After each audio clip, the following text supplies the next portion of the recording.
Stepney's visit to Sir Topham Hatt's railway was coming to an end. "We shall miss you," said Sir Topham Hatt. Then he turned his attention to all the other engines. "My railway is very busy, and I'm pleased with you, but you need help. A diesel is all that's available. Please do your best to avoid any disturbances." "What does that mean?" whispered Duck. "That means this diesel is difficult," snapped James. And he was. The diesel surveyed the shed. "Not bad. I've seen worse. At least you're all clean." The engines glared. "It's not your fault, but Sir Topham Hatt should scrap you and get engines like me. A fill of oil, a touch on the starter, and I'm off. No bother, no waiting. They have to fuss round you for hours before you're ready." The engines were furious. Next morning, they held an indignation meeting round the turntable. "Disgraceful. Disgusting. Despicable. To say such things to us," cried Donald and Douglas, "is to teach them a lesson we'd be wanting. Now, how do we do it?" Their chance came sooner than expected. The diesel was purring comfortably. An inspector watched a fitter making final adjustments.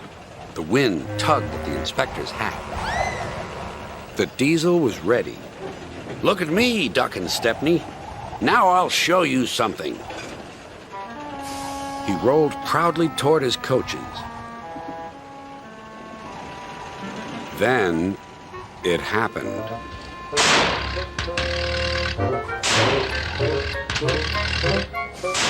Shaking and spluttering, the diesel stopped. Meanwhile, the inspector was looking for his hat.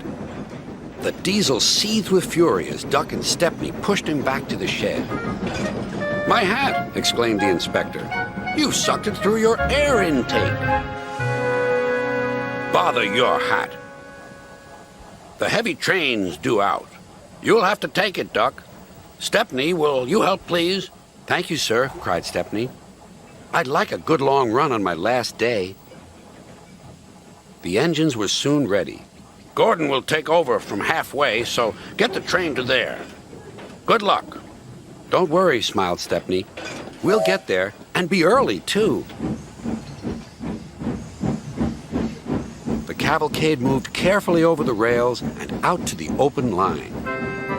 "Now for a sprint," puffed Stepney. "I'm ready when you are," replied Duck. Soon they were whizzing through Edward Station. And next they charged at Gordon's Hill beyond.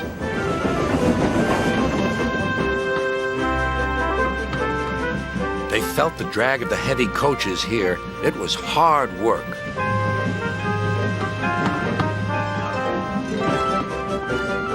At last they were running smoothly along the line toward the big station.